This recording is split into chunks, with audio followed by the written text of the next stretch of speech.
Graça e paz, queridos. Sejam bem-vindos a mais um devocional da Palavra Revelada. O intuito desse devocional é trazer verdades preciosas que se encontram na Palavra. Verdades que vão nos colocar sempre no nosso caminho e no propósito de Deus. Então eu queria ler algo que se encontra lá no livro de Lucas, no capítulo 12, a partir do verso 13.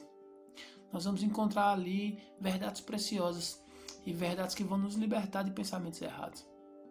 Então deixa eu ler para você. Lucas capítulo 12, a partir do 13.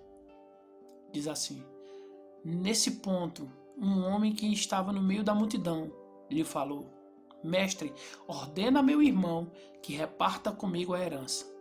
Mas Jesus lhe respondeu: Homem, quem me constituiu juiz ou partidor entre vós? Sempre que eu prestava atenção nessa passagem bíblica, eu ficava pensando comigo mesmo. Jesus não tinha um interesse, não tinha vontade de responder esse questionamento, de dar uma resposta à indagação que foi feita a ele. Eu sempre pensei assim, e muitos pregadores já pregaram dessa forma, dizendo que esse texto falava de alguém que solicitava uma resposta para Jesus, mas Jesus realmente não tinha dado essa resposta para eles. Mas eu quero te mostrar que na verdade não é isso.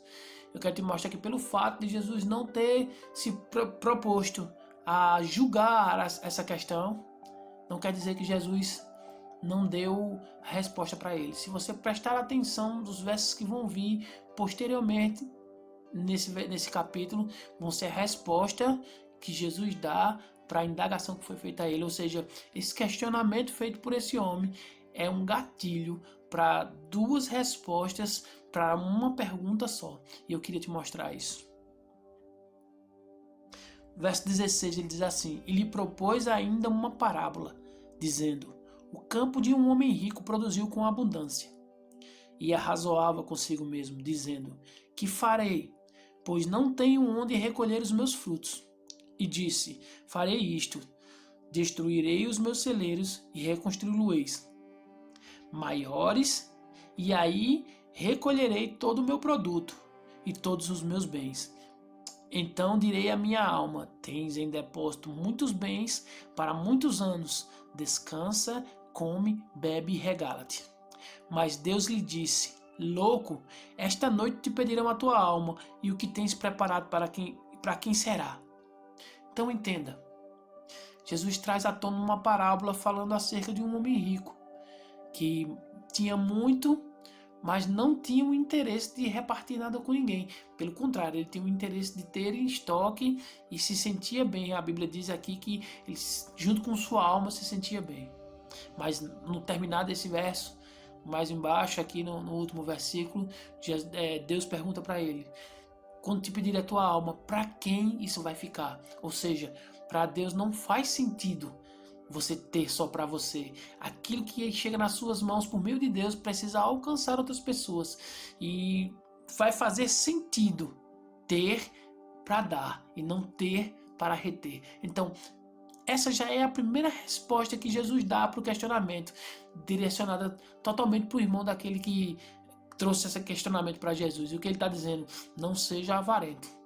Mas há uma outra resposta ainda para esse questionamento que foi dado a Jesus. Se encontra aqui nos versos mais abaixo. Deixa eu te mostrar.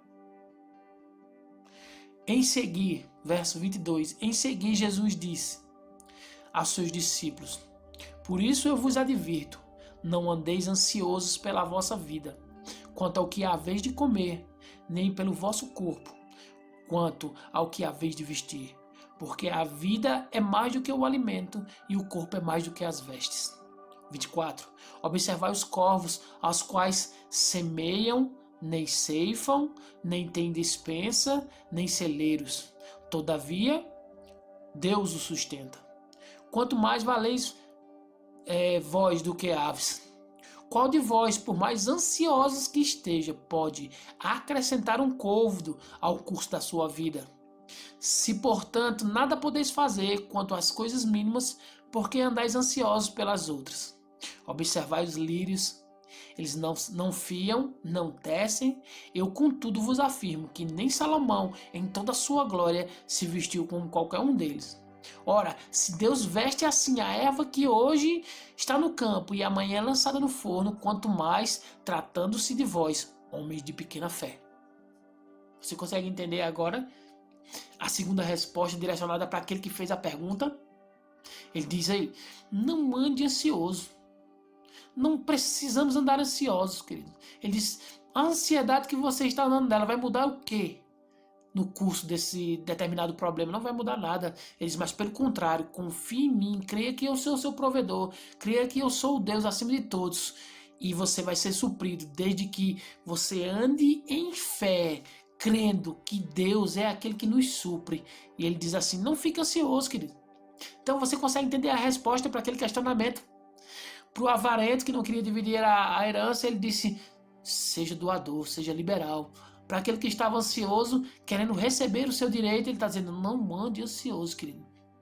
Não ande pensando naquilo que vai chegar. Creia em mim, tenha fé em mim, que aquilo que você necessita vai chegar, porque eu sou a sua provisão. Então, queridos, a resposta para esse questionamento que foi feito está aí, nestes 2 versículos. E para nós fica um ensinamento poderoso. Que ensinamento é esse? Não ande em avareza, não retenha mais do que o devido. Sempre seja alguém que é abençoador e não ande ansioso, ande em fé. Querido, eu espero que essa palavra tenha sido algo que venha no seu espírito, que vá no seu espírito, querido. E você seja abençoado. Então, eu quero dizer, fique em paz e seja abençoado na prática dessa palavra. Amém?